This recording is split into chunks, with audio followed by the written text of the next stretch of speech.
Coucou à tous, c'est Hélène et Félix et bienvenue dans cette nouvelle vidéo, une fois de plus, pour un téléphone hard game. Et oui, encore, je vous avais prévenu. En fait, je m'étais inscrite à 2 tags et la malchance, entre guillemets, a fait que les deux sont tombés la même semaine, enfin au niveau de mon tour. Donc cette fois-ci, un univers vraiment très très différent de ce que je peux faire d'habitude. Pas dire que je n'ai jamais fait de dessin sur cet univers-là avant. Le cyberpunk. Vous allez me dire, waouh!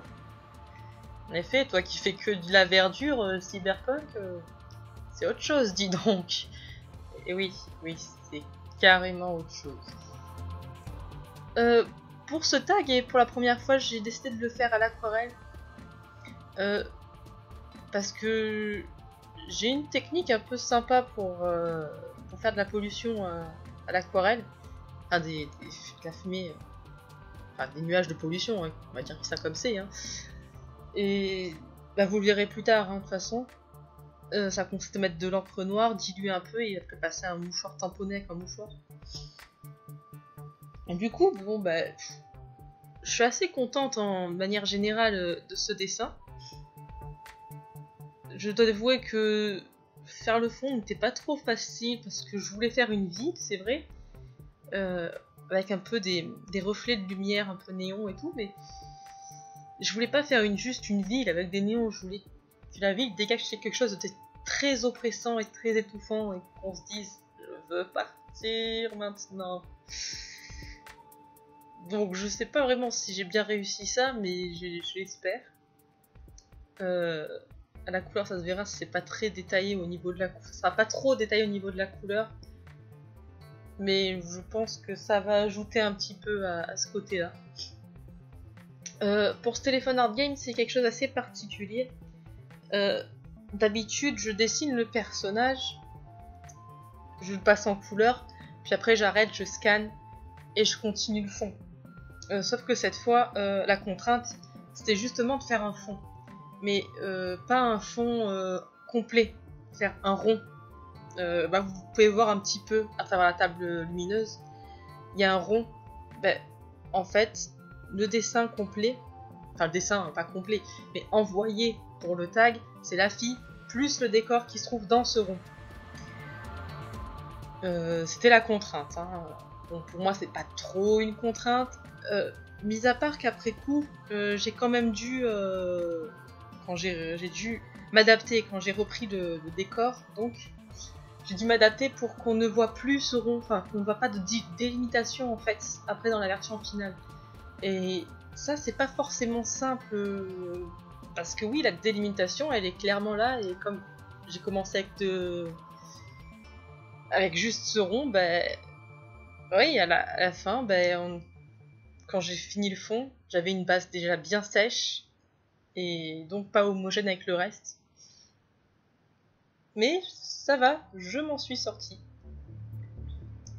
S'il y a un truc que je peux reprocher à mon dessin final, c'est que dans les croquis, bon, je sais pas si vous remarquez, ça doit être très mal, mais j'avais fait une sorte de faisceau lumineux, et je dois avouer que je les ai complètement oubliés.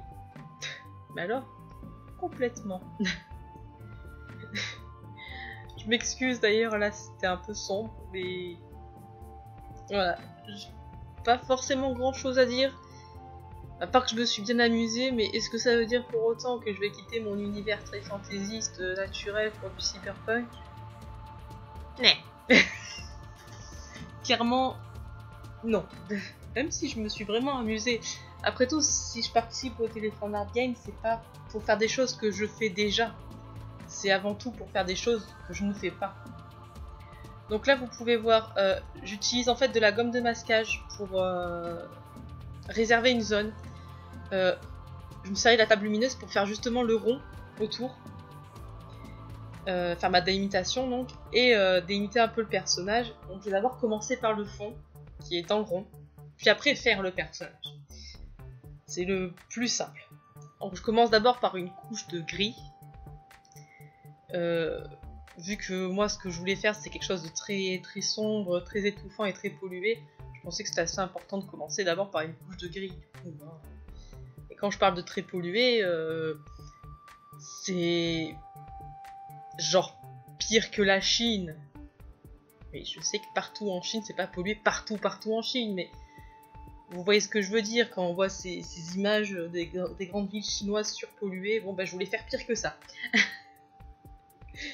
Je suis jamais allée dans ces grandes villes chinoises, mais voilà, on peut que imaginer. Hein. Du coup, ouais, c'est... Franchement, en vrai, si je voyais des nuages de pollution comme ça, et une ville aussi grise, aussi terne, bon, déjà, je serais morte à cause de mon asthme, mais aussi, ben, je m'inquiéterais énormément. Et pas que pour moi, je m'inquiéterais énormément pour le monde entier, en fait. Pour la Terre, pour tout le monde. Pour les animaux, je me dis, mais est-ce qu'il y a encore des animaux? À part l'être humain. Parce que l'être humain est un animal.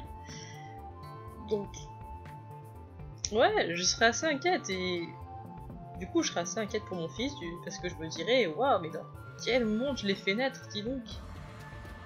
Du coup, c'est une version un peu dystopique du futur, clairement. Et j'espère très sincèrement qu'on n'en arriverait pas là. Comme vous voyez là, avec des Prismacolor, je rajoute des couches de bleu. Vraiment pour donner cet effet de reflet de lumière forte due au néon en fait, au niveau de la base de la ville. Donc, ouais, vraiment, je m'inquiéterais énormément pour l'avenir si la Terre était comme ça.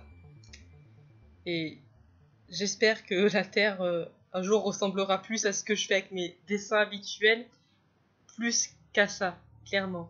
En fait, si une personne me dit que ça serait paradis pour lui, je lui demanderais s'il est pas un peu fou. Hein? Clairement. Quoique, si on écoute certains politiciens américains, c'est un peu ça. Et vous voyez tous de qui je veux parler.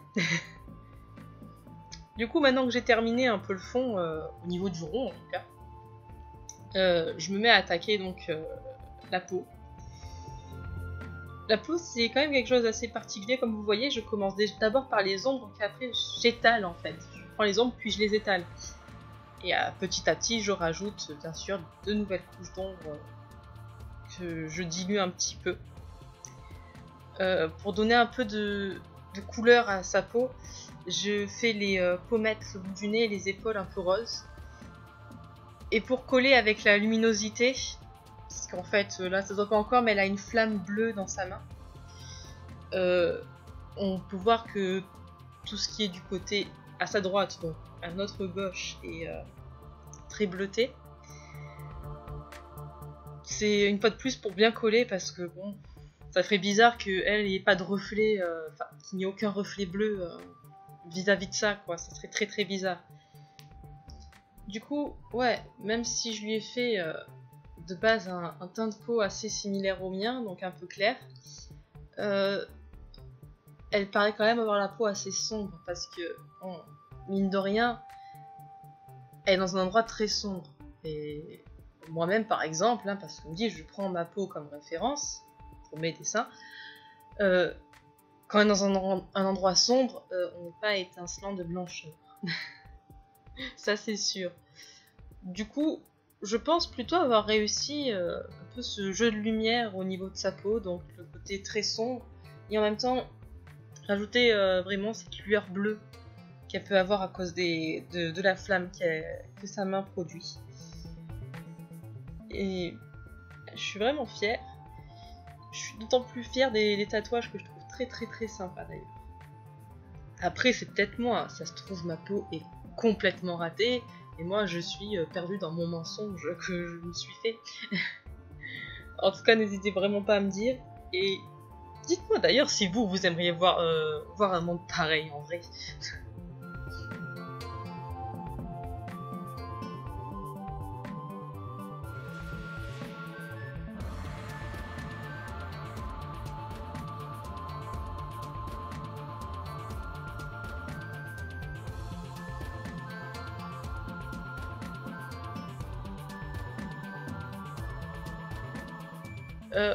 pour cette aquarelle, j'ai principalement utilisé de l'encre aquarelle, qui est beaucoup plus pigmentée que l'aquarelle en demi-godet. J'utilise quand même celle en demi-godet pour certaines touches parce que, mine de rien, elle est quand même assez douce. Et je me dis que pour tout ce qui est doux comme couleur, les demi-godets sont parfaits. Et si je veux des couleurs plus pétantes, ce serait peut-être mieux d'avoir des encres aquarelles. Du coup, c'est principalement ce que j'ai utilisé, surtout pour la flamme bleue. La flamme bleue, par exemple, j'ai utilisé tout d'abord l'encre cyan, une Colorex cyan à l'état pur. Et ouais, ça allait plutôt bien. J'ai quand même ajouté un petit peu de Prismacolor bleu clair après coup, une fois que c'était sec, pour rajouter un peu plus de lumière dans cette flamme, sinon ça ferait un peu sombre. Et oui, globalement, que dire d'autre, je suis très fière, et peut-être qu'un jour je me lancerai dans le cyberpunk, qui sait, mais en attendant, j'ai d'autres trucs à finir. J'ai, comme dit, tout mon univers autour des sorcières, mes fées, mes faunes et mes sirènes à terminer. Et un jour, j'aimerais bien faire plus mettre en avant mon univers très steampunk avec des elfes et tout. Il est moins fourni en tout cas que celui avec les sorcières, mais je l'aime bien aussi. Il faut savoir que j'aime beaucoup tout ce qui est steampunk, donc ça, je sais pas, je trouve ça vachement beau. Même si techniquement on est d'accord que l'époque victorienne ou l'époque industrielle, ça a causé quand même pas mal de pollution. Sur ce point-là, c'était pas terrible. Et bon, c'est quand même des avancées technologiques, et sans ça, on n'en serait peut-être même pas là en fait. Je serais même peut-être pas là en train de parler sans tout ça. Donc, ça aurait été mieux que ça se passe autrement, c'est sûr, mais bon, avec les moyens d'époque, j'ai envie de dire. Du coup, là on passe à la version que j'avais scannée donc. Et là, vous allez me voir continuer à galérer sur cette ville. Et là, vous pouvez commencer à le voir, mais avec la fumée, vous voyez bien qu'il y a quand même une grosse démarcation au niveau de la fumée par rapport au niveau du rond. Par chance, je vais réussir à effacer cette démarcation, mais ça sera quand même un petit peu compliqué. En plus du bleu, j'ajoute un petit peu des touches de magenta pour, une fois de plus, donner un peu de lumière. Toujours de la lumière de néon. Je me dis qu'un jour, des peintures néon, ça pourrait être pas mal. Il paraît que ça existe, des peintures un peu néon comme ça. Je me dis que ça pourrait être sympa un jour.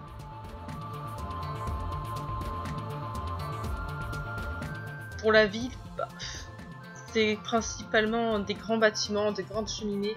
Et là, on peut le voir un petit peu en bas, au niveau de la jambe. Un monorail. J'ai fait un monorail. Je me suis dit, tant qu'à faire, hein, un truc sympa. On sent qu'il faut un minimum d'efforts, mais le monorail, je pense que ça doit pas suffire pour aider la planète, hein, clairement. Alors maintenant, je m'excuse sincèrement. J'ai dézoomé le dessin. C'était fait exprès, ça. Par contre, ce qui est pas fait exprès, c'est le fait que on voit pas super bien les détails. Ça, c'est un peu bête, par contre, je dois l'avouer. Bon, on voit quand même assez, c'est-à-dire on peut voir un peu l'avancement quand même, mais j'aurais aimé que ça soit plus net. Avec le temps, je pense que je vais m'améliorer sur ce genre de détails-là, et je l'espère, hein, j'espère m'améliorer sur ce genre de détails, ça serait vraiment bête sinon. Donc là, on peut me voir encore continuer cette maudite fumée. Du coup, on peut voir petit à petit que le rond s'efface. Mais ça a été vraiment dur de faire s'effacer, et ouais, petit à petit ça s'efface. Fait assez marrant, les petits points noirs que vous pouvez voir dans la ville, en fait, ce sont des voitures volantes. Mais je me suis dit que j'avais pas détaillé plein de voitures, surtout si elles sont un peu loin, quoi. Si elles sont un peu loin, je vais pas les détailler à mort. Pour ajouter un peu de lumière, entre guillemets, à ce dessin, et notamment au nuage, j'ai ajouté un peu de Posca blanc que j'ai dilué après ça. Pour savoir, le Posca est en fait un feutre qui contient de la peinture, donc ça se dilue à l'eau. Donc faites très attention quand vous appliquez du Posca blanc sur un dessin. Si vous voulez pas qu'il soit dilué, faites vraiment très attention à ce que la peinture, votre aquarelle, soit sèche. Sinon ça ne marchera pas. Du coup, ouais, je suis vraiment relativement fière de ce dessin, et si vous avez aimé, n'hésitez pas à vous abonner et mettre un commentaire, et aussi aller voir toutes mes autres vidéos. Et je vous dis à très bientôt avec d'autres vidéos. Bisous!